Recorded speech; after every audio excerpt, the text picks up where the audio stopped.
Oh, mga anak! Ba't kayo umiiyak? Sinaktan ba na naman kayo ng mami nyo? Daddy! Si Mami! Iniwan na tayo! Ano? Ano ibig sabihin mong iniwan? Lumayas na po siya. Marami po siyang dalang gamit. Sabi niya, magtatrabaho lang daw si Daddy. Ano? Mga anak, dyan lang kayo. Hahanapin at kakausapin ko lang ang mami nyo. Tatagal po ba kayo dun, Daddy? Iiwan niyo rin po kami? Paano na kami? Siyempre naman hindi. Babalikan ko kayo, kakausapin ko lang yung mami nyo. Sige po.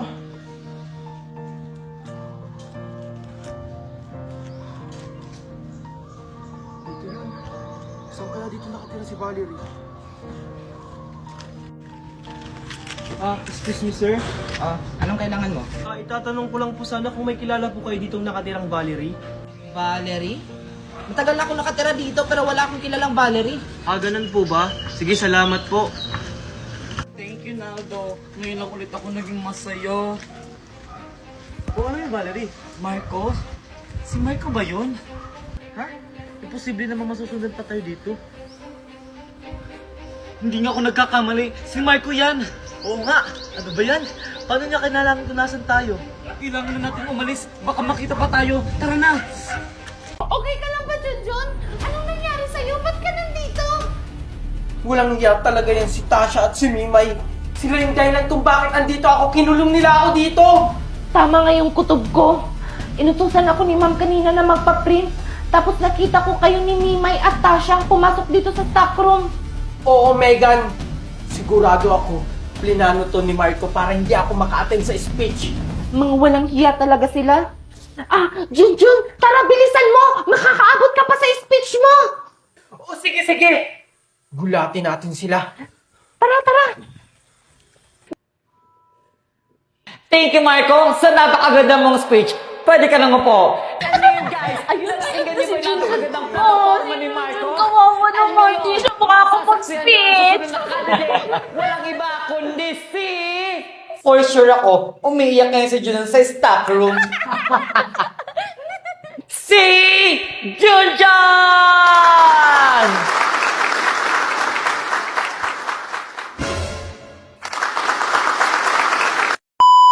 Wow! Hindi rin talaga magpapatalo din si Junjun. Napakaganda ang kanyang plataforma. Dahil dyan guys, palakpakan naman kayo dyan!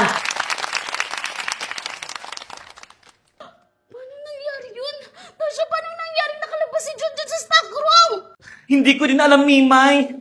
So bago tayo magtapos sa ating assembly meeting, batiin mo natin sila ng good luck and congratulations sa lahat ng candidates! 3 hacks para maging habulin. Number 1, magpabitin. Ika nga, less is more. Mag-iwan ng espasyo. Akala ko ba maayos yung trinabaho nyo? Bakit nandiyan si Junjun? Bakit nakalabas siya sa stock room? Sinasabi ko na nga ba na kayong tatlo ang may pakana kung bakit nakulong si Junjun doon sa stockroom? Hindi ko to papalampasin. Isusumbong ko kayo sa principal. Lalo ka na, Marco, para ma-disqualify ka. At bakit? May evidence ka ba? Di magsumbong ka, Megan. Bakit? Paniniwalaan ka ba ng principal? Wala kang ebidensya? Oo nga, masyado kang mapagbintang. May ebidensya ako. Nakita ng 2 mata ko. Hindi ako papayag na hindi nyo pagbabayaran ang ginawa nyo kay Junjun. Gusto mo ako pa magbayad? Kayong dalawa, ayusin nyo. Kailangan hindi to makaabot kay ma'am at sa principal. Ano ka ba, Marco? Huwag kang mag-alala. Kayang-kaya natin si Megan tsaka si Junjun. Oo nga, Marco. Masyado ka namang kinakabahan. Hindi ako natatakot. Baka nakakalimutan nyo na kayong dalawa lang yung gumawa.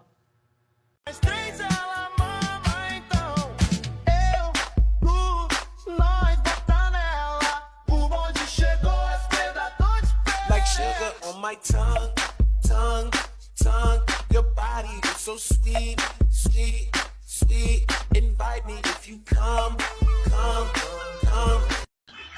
So ayun guys, maglalaro tayo ng large party at ang team card natin ay Moon. Oh my God! Wow! Ayun guys, try natin kung question tayo. Pero may play mode ka.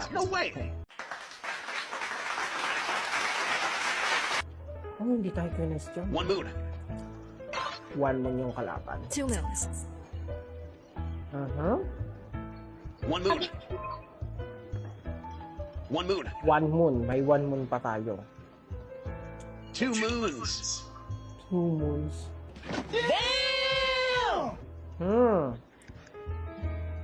No way. O ayan guys, question ni Kabayo. Oh, diba? Look at me. Cutting this one won't explode for sure. Patay ka ngayon. Patay ka. Sasabog siya, guys. Sasabog siya. Boom! Hello.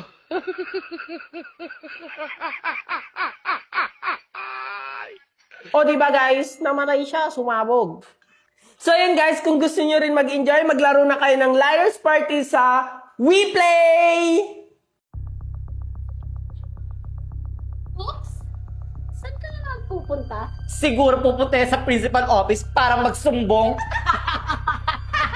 Bakit natatakot kayo? Kasi guilty kayo. Ay, magsusumbong ka talaga? Akala mo, makakatapak ka sa principal's office? Yung ibig nyo sabihin. Ano ba? Ano ba? Saan niyo ba ako dadalhin? Wala ka nang kawala. Hulaan mo, Megan, kung saan ka namin dadalhin. Basta Megan, sumama ka na lang. Tara. Marco! Akala mo hindi ko alam na ikaw yung nagplano na ikulong ako dun sa stock room? Buti alam mo, Junjun. Pasalamat ka nga nakalabas ka pa sa stock room. Napakawalang hiya mo talaga! Sige, tuloy mo! Para makita ng lahat ng tunay mong ugali. Tatakbo ka pa namang presidente dito sa ating paaralan. Akala mo makakaligtas ka? Sisiguraduhin ko, Marco, makakarating ito sa principal's office! Subukan mo magsumbong, Junjun. Hindi lang ganyan ang aabutin mo. Kaya kung ako sa'yo, Junjun, mag-isip-isip ka na. Hoy, Marco! Sumama ka sa amin, Marco. May ipapakita kami sa'yo. Di ba, Mimay? Oo, Marco. Ano na naman yung ipapakita nyo? Siguraduhin yung magugustuhan ko yan, ha? Surpresa nga, di ba? Oo naman, Marco. Sigurado ako na matutuwa ka. Mukhang interesting yan, ha? Wala naman siguro makakakita sa atin. Tara. Anong ibig nyo sabihin? Tulong! Tulungan niyo ako! Tulong! Kahit sumigaw ka pa ng malakas, walang makakarinig sa'yo! Kumagiya talaga kayo! Yan yung napapala mo. Eh kung hindi ka lang kasi nangialam, Megan, eh di sana kasama ka namin ngayon. Kahit hindi na ako magkaroon ng kaibigan, kung kasing sama ng ugali nyo, wag na lang! Anong sabi mo? Ayan ang napapala sa'yo! Pakita nyo. Ha? Megan? Anong ginawa nyo kay Megan? Bakit nyo siya tinali? Oh, bakit, Marco? Di ba yan yung gusto mo? Kung hindi namin yan tinali, sigurado ako magsusumbong yan kay Ma'am Principal. Sa bagay, tama naman kayo. Yan kasi, kung hindi ka lang sana nakialam, hindi ka madadamay. Kahit mamatay pa ako dito, Marco, kung nasa tama ako, ipaglalaban ko! Asan kaya si Megan? Oh, Junjun, ba't dito ka pa sa school? Sino inaantay mo? Si Megan po hinihintay ko. Sabi niya po kasi dito ko siya hihintayin. Anong oras na po? Wala pa siya. Ganun ba? Baka naglilinis pa ng classroom, antayin mo na lang. O sige na, aalis na ako. Mag-iingat ka, ha? Sige po ma'am. Thank you po. Junjun, nandiyan ka na pala. Kasabay mo ba si Megan sa pag-uwi? Kayo na pa kasi siya hinahanap ng mama niya. Hindi ko po kasabay si Megan, mami. Kanina ko pa rin po siya hinihintay sa school. Akala ko po kasi nakauwi na siya. Ganun ba? Sige na, chat ko na lang yung si Mare. Baka may ginagawa ng school project. Sige na, magpahinga ka na. Sige po, mami. Asan kaya si Megan?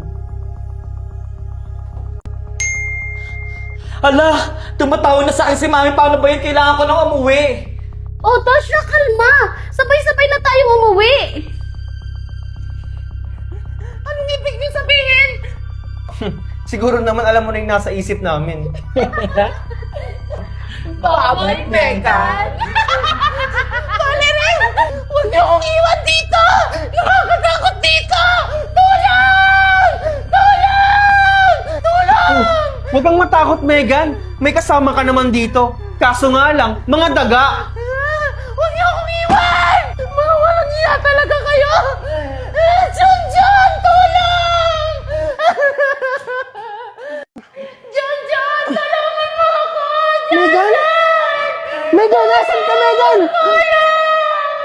Megan! Feeling ko nasa masamang kalagayan si Megan. Kailangan ko siyang iligtas.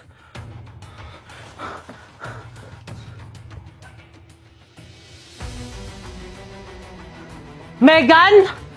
Megan! Parang si Megan yun ah. Sinasabi ko na nga ba. Totoo yun nasa panaginip ko. Megan! Megan? Megan? Junjun! Ikaw ba yan, Junjun? Tulungan mo ako! Junjun! Oo, ako ito, Megan! Megan! Anong ginawa nila sa'yo? Sinala ako ni Natasha, Mimay at Marco dito! Sinasabi ko na nga ba totoo yun nasa panaginip ko? Huwag kang mag-alala, Megan. Tutulungan kita.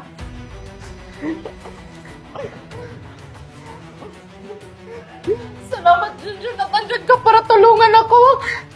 Huwag kang mag-alala, Megan. Sobra na yung ginagawa nila. Maghiganti tayo. Anong gagawin natin, Junjun?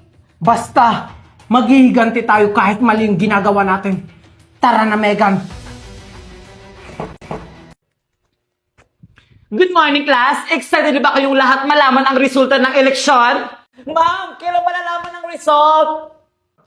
Baka ngayon o bukas dahil hindi pa tapos ang bilangan. Abangan nyo na lang sa bulletin board ng school natin. O sige, mag-umpisa na tayo ng attendance natin. Teka, asa nga pala si Junjun? Absent pa siya ngayon? Baka absent siya ngayon, ma'am. Kaya nga, ma'am, absent siya ngayon. Ganyan ba yung magiging presidente? Pala absent? Bakit siya absent ngayon? Anytime pwedeng lumabas ang resulta ng botohan. May alam ba kayo? Nag-chat ba siya sa inyo? Good morning, ma'am! Good morning, classmates! Sorry we're late. Ay, buti andyan ka na, Junjun. Akala namin absent ka ngayon. O sige, namupo na kayong dalawa. Thank you, ma'am! Paano nangyari yun? Bakit nakatakas si Megan? At bakit magkasama silang dalawa? Bakit magkasama sila? Hindi ito maaari. Junjun, Marco, mag-ready kayo ha? Dahil anytime pwede lumabas ang resulta ng botohan. Ano yon? May meeting daw po sabi ng principal. Okay, sige. Pakisabi kayo namin susunod na ako. Okay, class, wala pala tayong klase ngayon dahil meron kaming meeting ngayon. Ano, Tasha? Nagulat ka ba? Or natatakot ka na? Paano to nangyari? Huwag mo nang alamin. Tsaka huwag ka mag-alala. Walang nakakaalam sa mga ginawa niyo sa akin. Teka nga lang. Wala na ba yung kasama niyong si Mimay dito? Ano? Natakot na ba siya? Balita ko nag-out of country doon siya kasama yung daddy niya. Ako, Megan? Matatakot ako sa'yo? Hindi! Oh, Marco, bakit ka nagulat? Good luck nga pala sa ating dalawa. Ready ka na ba? Ano ibig sabihin mong ready na? Ay, hindi ka pa pala ready, Marco? Ready na yan. Ready na yung manalo. Pero sa amin, mag-ready ka na. Akala nyo hindi ko malalaman yung mga ginawa nyo kay Megan? Hindi ito maaari. Oh, huwag kayong matakot, Marco. Wala namang nakakaalam. Bakit? Alam ba ng teacher natin? Alam ba ng principal? Alam ba ng ibang classmate natin? Di ba hindi? Ganun kasi kami kabait, Marco. Aba, dapat lang. Dapat lang kayong matakot sa amin. Kasi kung hindi, hindi lang ganyan ang gagawin namin sa inyo. Hintayin mo lang. Mag-ingat kayo, Tasha, ha? Baka kasi bumalik sa inyo yung pinagagagawa nyo. Anong ibig yung sabihin? Lintik lang ang walang ganti.